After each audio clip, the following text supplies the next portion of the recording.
सुप्रभात बच्चों, कैसे हैं आप सब। और आपके हाफ ईयरली एग्ज़ाम कैसे हुए। मुझे आशा है कि आप सबके एग्ज़ाम बहुत अच्छे से हुए होंगे। तो आप आगे का सिलेबस करेंगे और इसमें सबसे पहले आपके नैतिक शिक्षा बुक का पाठ 11 पाप के अन्न का प्रभाव है। आज हम इसको पढ़ेंगे। अब मैम आपको इसमें बताएंगे कि कैसे कि जो हम खाते हैं, अन्न का प्रभाव का मतलब क्या होता है कि जैसे हम खाते हैं वैसा ही प्रभाव हम पर होता है और हमारा मन, हमारा विचार, हमारा व्यवहार उसी के मुताबिक या उसी के तरह बन जाता है।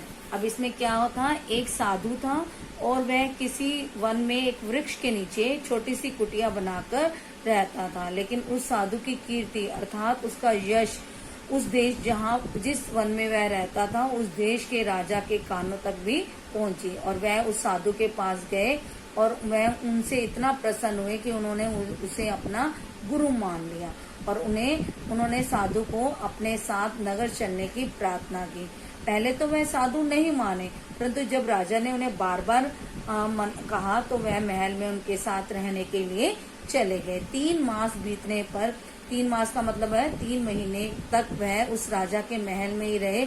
लेकिन एक दिन अचानक वहां पर एक घटना घटी। वो घटना क्या थी कि एक बार क्या हुआ, 3 महीने बाद रानी जो है स्नानागार में नहाने गई। स्नानागार क्या होता है, जहाँ पर हम नहाते हैं। तो वहां पर जब वह नहाने गई तो उसने क्या किया, अपना हीरो का हार उतारकर एक तरफ रख दिया और जब वह स्नान करके बाहर आई तो उसके बाद वह अपना उस हार को उठाना भूल गई और कुछ ही देर के बाद साधु बाबा वहां पर स्नान करने के लिए गए और जब उन्होंने हार को देखा तो उनका मन बदल गया।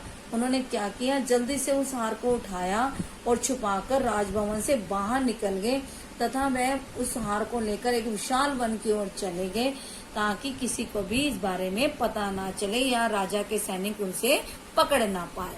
लेकिन जब महारानी अपना श्रृंगार करने लगी तो रानी ने क्या देखा कि उसका हीरो का हार उसके पास नहीं है और तभी उसे क्या याद आया कि वह अपना हार तो स्नानागार में रखकर उसे उठाना भूल गए और उसने अपनी दासी को कहा कि तुम वहां से जाकर उस हार को ले आओ। लेकिन दासी ने उन्हें वापस आकर रानी को क्या बताया कि रानी जी वहां तो हार है ही नहीं। तो रानी ने स्वयं वहां जाकर देखा परंतु वहां पर भी उसे हार नहीं मिला। तब खोज की गई कि रानी के पश्चात स्नानागार में कौन गया था और जब उन्हें पता चला कि वह साधु बाबा जो स्वामी जी थे वो गए थे।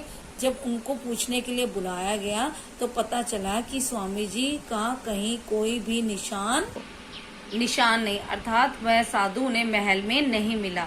और जब यह शिकायत राजा के पास पहुंची तो राजा ने अपने सैनिकों को आज्ञा दी कि उस साधु को ढूंढो और ढूंढो कि वह कहाँ है, नगर में या नगर से बाहर। तो सभी दिशाओं में सिपाही दौड़े परंतु साधु भी क्या था, बहुत बुद्धिमान था। उसने भी कच्ची गोलियां नहीं खेली हुई थी। वह उस मार्ग पर गया था जिधर प्राय कोई आता जाता ही नहीं था।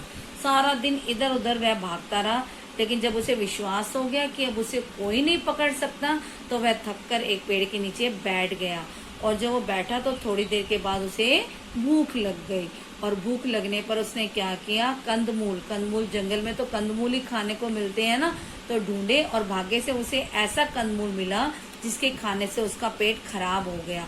उसे भूख बहुत थी तो वह वही कंदमूल खा लिए। पेट तो भर गया पर थोड़ी देर में पेट में बादल गरजने लगे तो वह पेट साफ करने के लिए समीप ही चला गया। तो आज हम इतना ही पढ़ेंगे और आगे का पाठ हम कल पढ़ेंगे। तो आज आप इस पाठ को अच्छे से पढ़ना। धन्यवाद।